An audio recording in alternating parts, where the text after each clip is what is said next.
You ask Tiger to solve. This deals with linear equations with one unknown. The final result is x equals 3. Let's solve it step by step. Group all x terms on the left side of the equation. Subtract 6x from both sides. Group like terms. Simplify the arithmetic.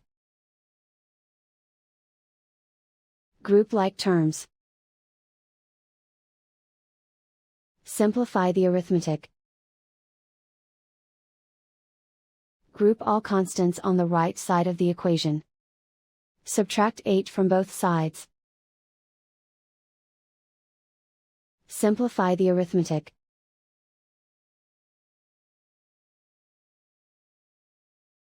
Isolate the x. Divide both sides by -2. Cancel out the negatives. Simplify the fraction. Cancel out the negatives. Find the greatest common factor of the numerator and denominator. Factor out and cancel the greatest common factor. And so the final result is x equals 3.